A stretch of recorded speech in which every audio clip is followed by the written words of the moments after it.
নমস্কার, শুভ সকাল। সবাইকে জানাই আমার চ্যানেলের পক্ষ থেকে অনেক অনেক ধন্যবাদ। আশা করছি সবাই ভালো ও সুস্থ আছো।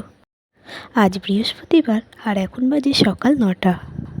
তো ছেলেকে পড়তে দিয়ে এসে এবার আমি ঘরের বাসি কাজগুলো করে নিয়েছি। আর বাসি কাজগুলো করে নিয়ে স্নান টানও সেরে নিয়ে এবার ঠাকুরকে খেতে দিয়ে আবারও আমি বেরিয়ে যাব ছেলেকে আনতে।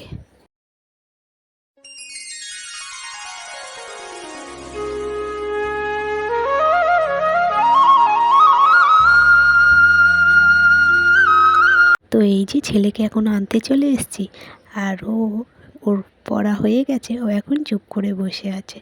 তো এবার ওকে আমি নিয়ে বাড়িও ফিরে চলে এসেছি। আর বাড়িতে এসে খাবার জন্য একটু আলু ভেজে নেব, তাই আলু কাটছি।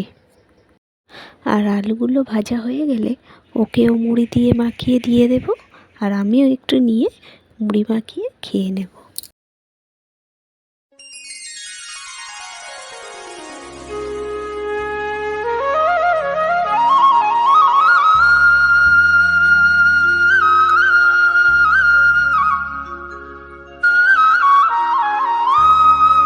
আর আমার ভিডিওগুলো যদি ভালো লেগে থাকে তাহলে অবশ্যই লাইক, কমেন্ট আর সাবস্ক্রাইব করে দেবেন। আর সাবস্ক্রাইব করে আমার পাশে থাকার চেষ্টা করবেন, কারণ তোমাদের সাপোর্টই তো আমাদের খুবই প্রয়োজন। তোমাদের সাপোর্ট না থাকলে আমাদের এই পথ চলা ব্যর্থ। তো কথা বলতে বলতে আলু আমার ভাজা হয়ে গেছে। আর তারপরে আমি একটু আলুর সাথে পেঁয়াজ কুচি, কাঁচা লঙ্কা, চানাচুর আর ওই আলু ভাজা দিয়ে ভালো করে মাখিয়ে ছেলেকেও একটু দিয়ে দেবো, আর নিজেও একটু নিয়ে টিফিন সেরে নেব।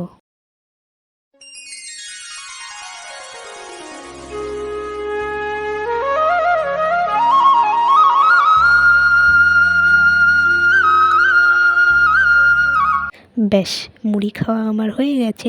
আর তারপর এদিকে আমি চলে এসেছি রান্নাঘরে, এবার রান্নাবান্নার জোগাড় করতে। আজকের আর হাটে যাওয়া হয়নি, কারণ ছেলেকে যখন আনতে যাচ্ছিলাম তখন রাস্তায় মাছলির সাথে দেখা হয়েছিল। তো ওনার কাছেই শুধুমাত্র চিংড়ি ছিল, তো তাই চিংড়ি নিয়ে বাড়ি চলে এসেছিলাম। হাটে গেলে হয়তো মাছ কিনে আনতাম। তো যাই হোক, ওই চিংড়ি মাছ দিয়েই আজকের কয়েকটা রান্না করে নেব, আর অল্প কিছু কালকেরের জন্য বাঁচিয়ে রেখে দেব। আর তারপর এদিকে আমি ভাতের চালটা ধুয়ে নিয়ে হাঁড়ির মধ্যে দিয়ে দিলাম। ভাতটা এবার হতে থাক, আর আমি ওদিকে সবজিপাতিগুলো এক এক করে কেটে রেডি করে নিই। ভাতের চাল তো হাঁড়িতে দিয়ে দিয়েছি, আর ডাল ঘটিতে একটু ডালও সেদ্ধ করে নেব, কারণ আজকের একটু ডালও করব। আর আজকের করব কারি পাতা দিয়ে পাতলা মুসুর ডাল, খুব ভালো লাগে খেতে। আর তার সাথে করব চিংড়ি মাছ দিয়ে ঢ্যাঁড়স আলুর তরকারি। আর একটা স্পেশাল রেসিপি, সেটা হলো চিংড়ি মাছের খোসা বাটা। মানুষ কি না বাদ দেয়, কোনো কিছুই বাদ দেয় না, সমস্ত কিছু খেতে জানে। তারই আজকে প্রমাণ আমি এই রান্নায় দেখাবো। কারণ চিংড়ির খোসা তো ফেলে দেওয়ার জিনিস, কিন্তু ওটাকে রান্না করা যায়, এমনকি এতটা স্বাদের হয়, সেটা না খেলে সত্যিই তোমরা বুঝতে পারবে না।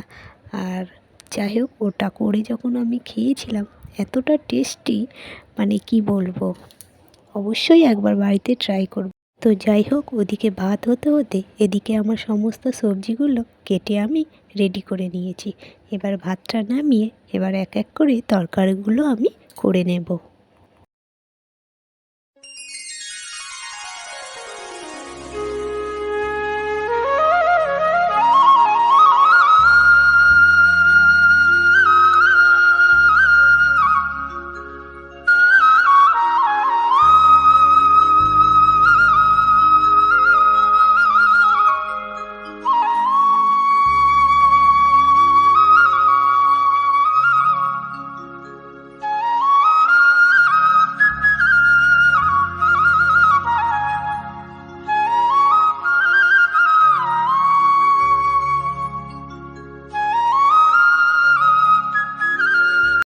তো কড়াইতে আমি প্রথমে ঢেঁড়স আলু চিংড়ি মাছের তরকারিটা চাপিয়ে দিয়েছি। আর ওটা হয়ে গেলে তারপরে আমি মুসুর ডালটা করে নেব। আর তারপরে চিংড়ি মাছের ওই যে বললাম স্পেশাল মেনু, চিংড়ি মাছের খোসা বাটা সেটা করে নেব। আর মুসুর ডালে কারি পাতা ফোড়ন দেব বলে এখন এই যে গাছ থেকে কারি পাতা তুলতে এসেছি।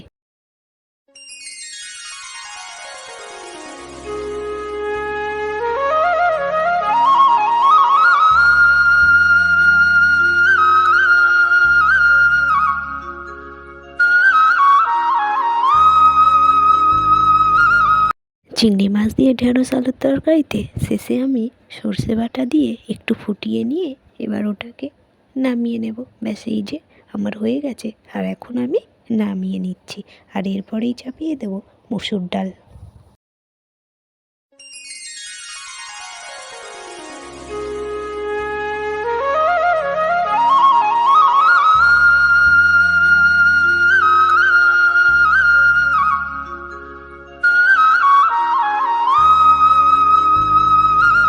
আর হ্যাঁ বন্ধুরা, আমার এই ব্লগ ভিডিওগুলো যদি ফলো করো তাহলে ঘরোয়া পদ্ধতিতে খুব সহজ উপায়ে খুব অল্প উপকরণে বিভিন্ন রকমের ছোট ছোট খুব সহজ পদ্ধতিতে রেসিপি দেখতে পাবে। সবার তো সামর্থ্য নেই যে সব রকম উপকরণ দিয়ে রান্না করা। তো আমার ভিডিওগুলো যদি অবশ্যই লক্ষ্য করেন তাহলে সব উপকরণের দরকার নেই, অল্প উপকরণে বিভিন্ন স্বাদের বিভিন্ন রেসিপি দেখতে পাবে। তো যাই হোক, কথা বলতে বলতে আমার ডালও হয়ে গেছে। আর এখন আমি ওই যে বললাম চিংড়ি মাছের খোসা বাটা সেটা চাপিয়ে দেব। তো যাই হোক, আমি চিংড়ি মাছের খোসা বাটার জন্য রসুন, পেঁয়াজ, কাঁচা লঙ্কা, কালো জিরে, শুকনো লঙ্কা এই কটি দিয়েই আজকের আমি চিংড়ি মাছের খোসা বাটাটা করে দেখাবো। খুবই সহজ পদ্ধতি। আর এই রেসিপিটি যদি দেখতে চাও তাহলে আমার ভিডিও দেওয়া আছে চিংড়ি মাছের খোসা বাটা, সেটা একবার ফলো করতে পারো। তাহলে অবশ্যই শিখে যাবে কিভাবে চিংড়ি মাছের খোসা বাটা করতে হয়। আর তারপরেই যে রান্না হয়ে যেতে ছেলেকে এখন আমি খেতে দিয়ে দিয়েছি। আর ব্লগটা বেশি বড় করলাম না, আজ এই পর্যন্ত। সবাই ভালো ও সুস্থ থাকবে। আর সবাইকে জানাই অনেক অনেক ধন্যবাদ আমার ভিডিওগুলো দেখার জন্য। টাটা।